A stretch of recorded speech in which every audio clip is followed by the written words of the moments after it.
part of your power, Susan. That's Yes. part of what makes you you. And I told you this before when I first, heard you speak and we didn't know each other was at an FJA event. And Hmm. you were up on stage sharing your story. And I just remember walking into the room, taking a seat very quietly because even within the first 30 seconds, I was captivated.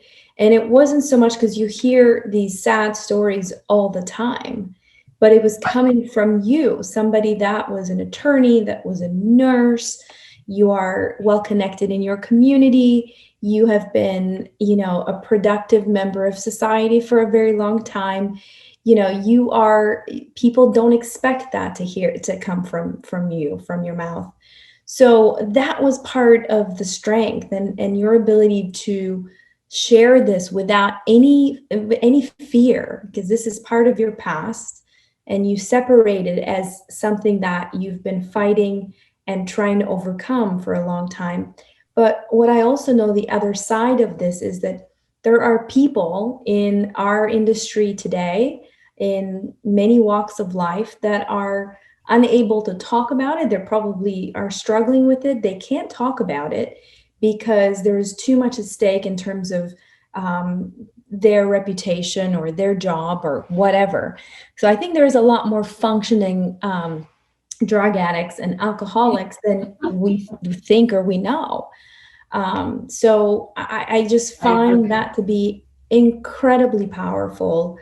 So the fact that you talk about it, I mean, have you met other people in the industry that have come up to you and said, I share a similar journey, or Well, I mean, part of just my experience in Alcoholics Anonymous is I'm not embarrassed or ashamed, right? Like it's a fact of my life. yeah, yeah, So when I have spoken publicly about this outside of the rooms of Alcoholics Anonymous, yeah, you know, invariably someone reaches out to me and says, I'm so glad you shared that. How can I get help? Who should I talk to? mhm, And I will tell you, I don't know whether they followed up with that. I mean, I offer my phone number. I mean, in terms of my own recovery, mhm, in order to keep it, I have to give it away.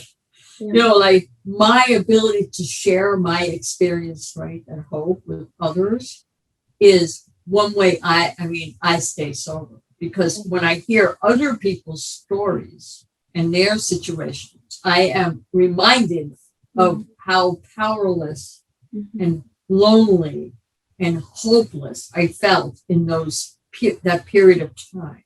And I don't want to forget that. Like I prefer not to dwell on it, right? mhm, But I need to remember that. I need to keep it in my mind because I mean, some people say this, the further you are away from a drug or the drink, the more likely you're going to drink or drug again because we have these magical minds that make us forget things. Sort of why we have more than one child, right? It's the same thing. It works like if you really think about like my first delivery, like why did I do it 2 more times? It was crazy, right? Because I have this mind that tells me a mhm, different version than what really happened. mhm, And that's the same thing. So yes, I hope that my sharing this will touch somebody somewhere someday and they'll say, if that woman, whatever they want to use it for that word, can do it, I can do it too. yeah. Right? Sort of my same story of why I went to law school. Right, right.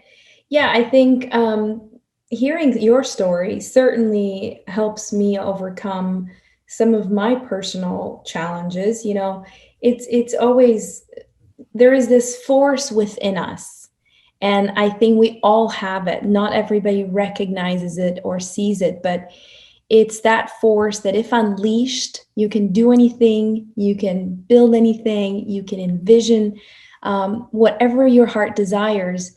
And yes, we do fail, but if you can tap into that force, I think anything is possible.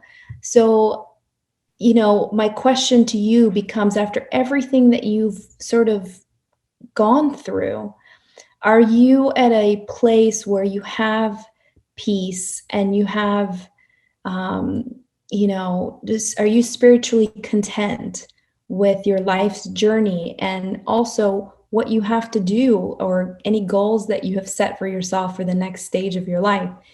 Or are there still some demons that you're fighting? Give me a little insight on that. As the demons, I mean, the demons never really completely evaporate, right? But they are in a different place than they used to be, right? I used to dance with them 24 hours a day, right? Like all the time. It was always something that was disturbing my peace, if you will. Right. Or these continual thoughts of, I really screwed it up this time. Mm-hmm. Right? I really messed it up. There's no getting out of this one, honey. Like all that kind of talk. That has changed profoundly for me, right? So it's not 100% gone, but let me say it this way. I used to think that fearless meant the absence of fear. It doesn't mean that. It means you fear less than you did before. And that changed it for me, right?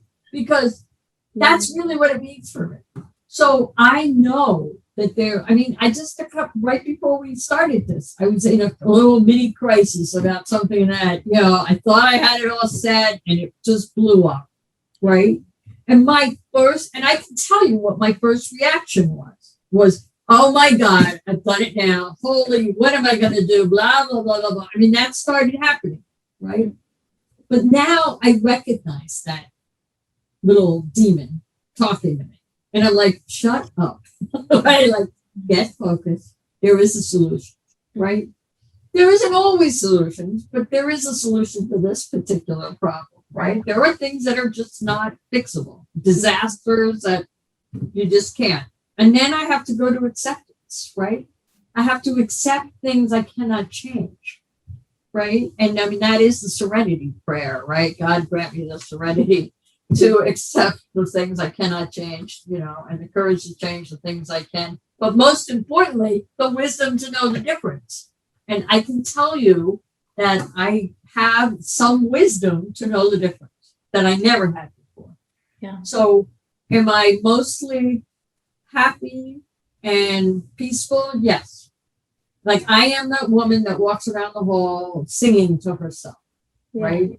I mean, I was in the office yesterday and I caught myself sort of loudly singing to myself. And I'm like, these people are not really ready for Susan. Like they're not quite ready for me. But, that's the joy in my heart. I don't know what else to say about it.